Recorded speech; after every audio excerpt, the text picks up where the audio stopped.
So SB Digital is a subsidiary. We run the digital business part for SB Group, and I'm here today to share with you how we are powering sustainability with energy. So if you've been anywhere around in Singapore for the past month, you've probably heard about sustainability. I think you basically can't not hear about sustainability, right? Because it's right in your face everywhere. You have newspapers explaining to you what sustainability and climate change is. You have ministers telling you what sustainability and climate change is, right? Of course, all of these things are all driven through technology. Like the growth of it is through technology. Singapore is a small location. How do we actually best use whatever resources we have? I think we can't escape from technology. And suddenly, out of the woodwork, there's lots of business happening as well around sustainability and climate change, right? Sabana, this is just from 2 days ago. Sabana Jurong inked 10 MOU, right? And just from yesterday, Olam secured like a $500 million sustainability linked loan. So out of the woodwork, suddenly you hear like everyone's talking about sustainability, and lo and behold, there's just so much about money flowing in and out about sustainability. So where do all of these things come from? I mean, it can't be just because the Prime Minister talked about it last month, right? And suddenly everybody is falling in line to do all these things, right? Sustainability, I believe, has been on top of mind for a lot of businesses and a lot of people for a long time. It just has not been brought up to the overall consciousness of a lot of us. And it is the same with SB Digital. So we started off as a small team doing digital transformation for SB Group. And one of the first things that we realized, one of the first things that I realized coming in to do the digital transformation strategy for SB is sustainability. It's really about the impact of what we do and the technologies that bring. How does it impact the environment around us? And today I want to share with you the products and the things that we have done to achieve that. What I'm going to talk about today is actually just a slice of what we have done. If you're interested in knowing a bit more about what we've done, you can approach me after this talk. So the approach that we took in SB Digital on how we tackle the matter of building technology to support and to power sustainability is threefold, right? So I think the most important and the most fundamental part of it is really just to inform. Right? You want to give information to our customers, our consumers. We want to trigger change of behavior, and we want to trigger change of behavior in both consumers as well as businesses by giving them information. Information is really very powerful. If you don't know how you actually using your energy, you will not realize how much of it has been wasted and how much of it actually changes the things that are around. By giving this information, we hope to be able to trigger the change in behavior. But of course, I think just by giving you information is probably not good enough. We also want to enable you. So we want to enable you to actually take sustainable actions, to actually do the things to make the world a lot more sustainable. And finally, sustainability is, if it is not tied with economics, if it is not economical, I think it will probably not be very exciting for businesses and for consumers. Especially in Singapore, we are a bunch of very pragmatic people. If it is not economical, I think very few people will actually take it up. So these are the three pillars of I would say, purpose and goals that we have that drives our products. And underlying all of it is what we call the Energy Tech Platform. These are a set of technologies that we've built over the years. I'll say years, which was really about 2 years plus. A series and a group of technologies that we've built that will power all our products, our current products and our future products as well. So let me start by talking about the product that's probably the most visible amongst all of them. It's codenamed Infinity. It's a consumer engagement platform. The very visible part of this is what you will see in the SB Utility app. So today, if you own a property in Singapore, you can download this app and you can use it to pay for your utility bills, to monitor your utility usage. But if you own a smart meter, AMI meter, right, you can do a lot more. So some of the main features that we have really is all about utilities. It's about tracking your utility usage, and this is half an hourly if you have a smart meter for electricity, and then water and gas as well. You're able to pay bills. We enable all cards now, Visa, MasterCard, as well as Amex last month. We allow you to communicate with our agents, and then do a lot of other utility-related things. But beyond utilities, even though it's called SP Utilities app, we actually power a lot more things. For example, when the open electricity market came about, piloting last year and continuing this year, we supported this initiative by providing a platform where people can go in and do a search of the various packages available out in the market to find the most suitable package for their own usage. EV charging. So I think it was 2 days ago, there was an announcement. We started off earlier part of this year, and today we have about 200 charging points around the island. This will turn into about 1,000 by end of next year. With the app, you are able to locate charging stations. You are able to perform actions on charging. You can start and stop charging and so on, and you are also able to pay for the charging. One of the newer initiatives that's coming up is what we call Green Up. Is obviously, as from the name you can tell, is a sustainability-driven initiative. It's really about educating the public about sustainability and responsible energy use, right, through a system of gamification and rewards. We have worked with a number of partners to push this through. A key component of this is what we call electricity pledging.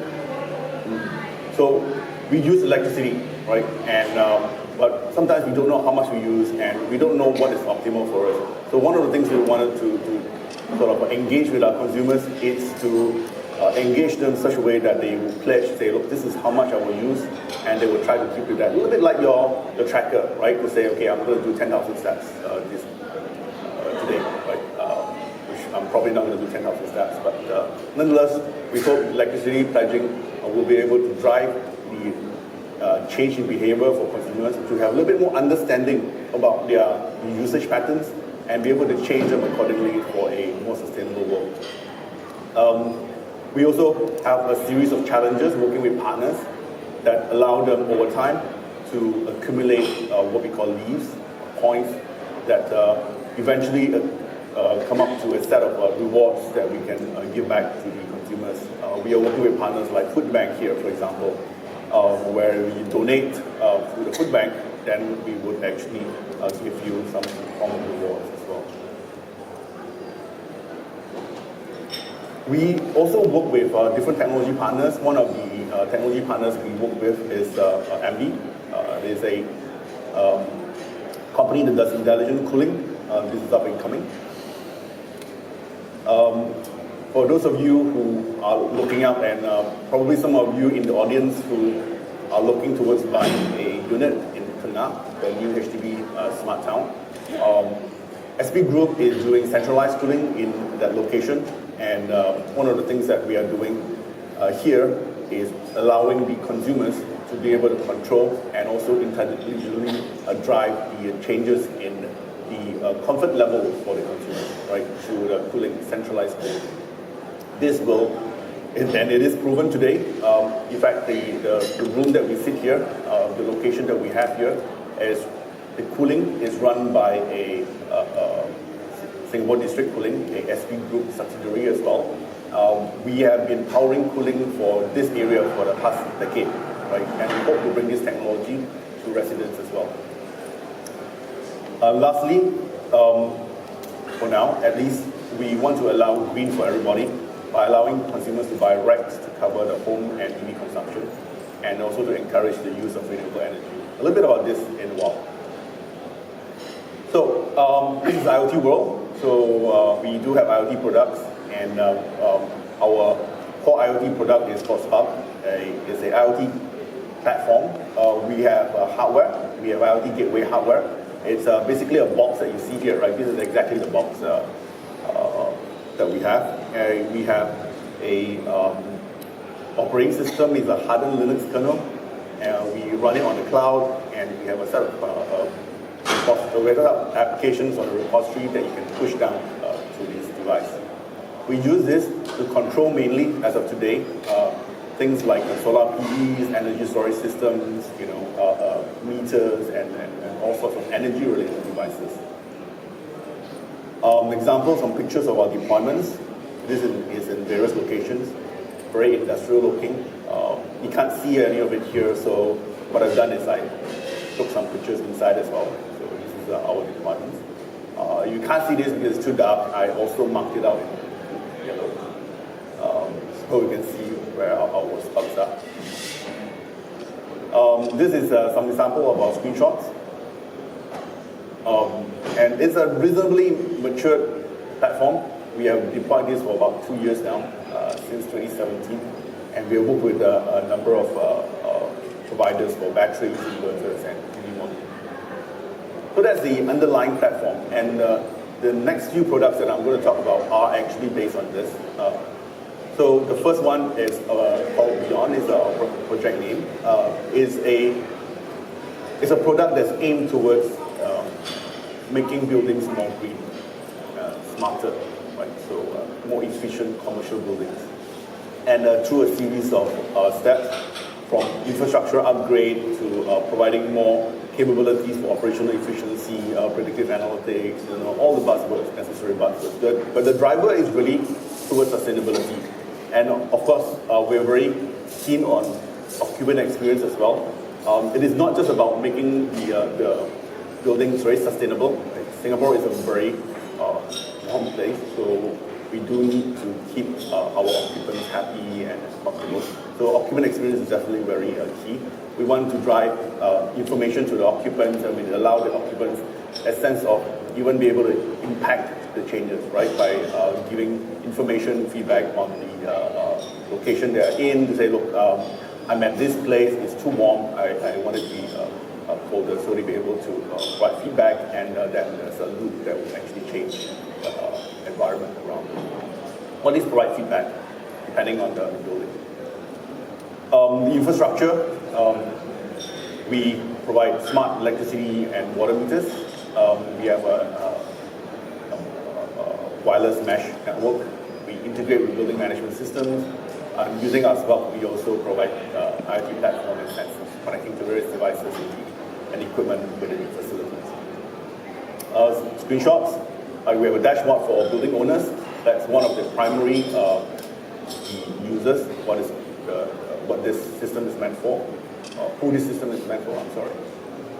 For tenants as well, we want to allow the tenants, the people who rent the locations within the building, to monitor their own consumption. So today, if you look at how this operates, right? If you run a shop, say Starbucks, right? So you use electricity, you use water, you turn it on all the time, and you operate. But how much electricity do you use? You hardly know until the end of the month, where you get a bill, right? Because somebody within the facility management team will go in, take a reading, and then we will churn out a bill for you. But in reality, is you have no idea how much and what you use throughout the month. Let's say this month you are charged $10,000 or $1,000, and next month your bill goes up to $5,000. It's like, what happened? And the building management would never be able to tell you because they only read it once a month. From providing these capabilities, we want to enable the tenants to be able to monitor their own usage and also monitor the commercial activity, because as the readings become more frequent, this is no longer just for billing purposes. It becomes sensor data for your users, right? And other things that we want to provide for the tenants as well. And also for building visitors, we want to provide visibility for the building visitors. It's not just the people who are in the buildings, but also people who are visiting the buildings. Providing a lot of other capabilities, visibility on how well the building is doing. Right? And this is not just, of course, for the building visitors, right? So if you are the guy who's implementing sustainability for the building, you want people to appreciate what you've done as well, right? So you want to show off a little bit. So this, in a sense, provides a means for the visitors to see how well we've done. We have some customers already in place. Changi Airport Terminal 3, HDB Connection 1, and the Seng Kuala Lumpur. The next product I'm going to talk about actually uses the Spark platform, the IoT platform I talked about earlier a lot. It is used for managing DRs, is distributed energy resources, like solar PVs, for example, energy storage systems. It's a longish word for basically a giant battery. We use it for energy monitoring, and one of the features that we have is actually has a very customizable interface, as you'll see later. Here, some screenshots showing how we manage multiple DERs in different sites. Right? So this is a little bit different from what I showed you earlier. Earlier was for a single building. This is for a site. And this site is not, but this site is really focusing on the DERs, basically the energy equipment, right? So what are the energy equipment? So basically your solar PV, energy storage, your meters, and so on. A dashboard. This is a single view of everything related to that particular facility, that particular site. Managing and monitoring a PV. And this includes generating all the necessary reports and doing all the necessary reporting for regulatory purposes, right? For you, those of you who actually have PV, you know what I mean. Manage and monitoring ESS.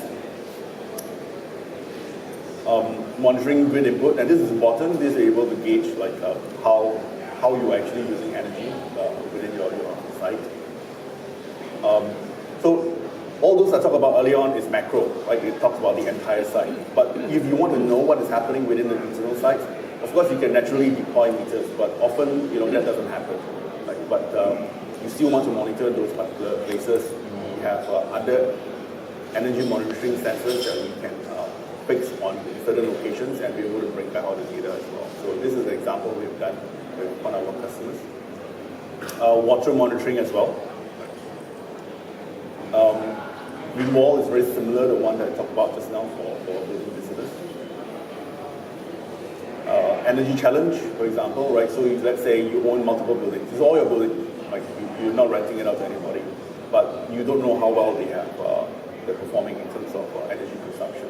And you want to save money, right? So you run an energy challenge, and then you try to encourage your tenants within, or rather the occupants within the building to try to save and reduce energy consumption. So this is actually a challenge that we did internally within SD Group for a bunch of our district offices. It was a pretty intensive competition, as you might see here, and we have driven down our consumption quite significantly. For some sites, it's up to 50%. It's a bit scary sometimes. So we went to ask them, like, do you actually work in the dark now because you want to win the competition? So it does get a bit competitive. We have customers. Kantan Nasi is here they operate warehouses, but they are actually a Belgian port operator. They have warehouses all over the world. We help them to monitor the PV. Bukit Panjang CC was our first pilot a few years back. We also work with IRIAN, the Energy Research Institute at NTU. Okay, so I'm very glad to see the AI Summit Singapore here, because that's the other thing that we do as well. A big part of the team that I have are data scientists. We actually do a lot of AI stuff. And one of the key products that we have come out with in the recent times, then that's a product that powers a number of the other things that we do. It's what we call the energy brain. So, for example, the previous things that you've seen just now, those are the arms and legs, right? So arms and legs move, but they only move when somebody tells them to do. But if the human is taken out of the equation, basically it's nothing happens, right? So you always need somebody to monitor it. That's why we have dashboards. That's why we have all those things. But if you want to automate it, then we also have what we call energy brain. It has 4 main capabilities. The first capability is profiling. It profiles our customers and users. It does forecasting. Of course, the main thing about AI really is our predictions and forecasting. It optimizes the energy usage, and it does monitoring as well for our equipment, like our energy equipment. Let me give you some sample of how this has been used. With our customer, Sembcorp Marine, these are some of the use cases. We help to analyze and do an audit on their contracted capacity. So this terms are a little bit technical and more like within our industry. So when you purchase electricity, you need to, especially for a big user like Sembcorp Marine, then you buy up to a certain level of contracted capacity. If you exceed it, then basically you have to pay a lot more, because then you're depriving other people who are actually using electricity. So if you're just using electricity, sometimes you don't know, right? The ship comes in, you need to turn on the water pumps, to clean the ship, then you do that. So you often exceed the contract capacity. So we need to actually do an audit profile and help them to understand a little bit about their usage.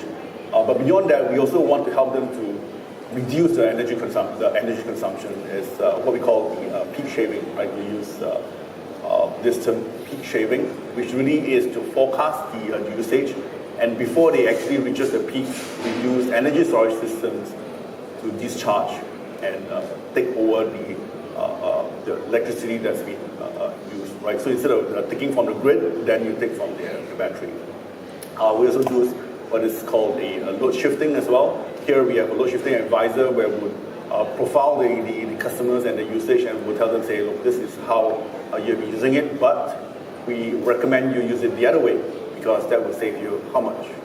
How much energy, how much electricity. Right, so that's one use case in Sembcorp Marine. The use case is for monitoring solar PV.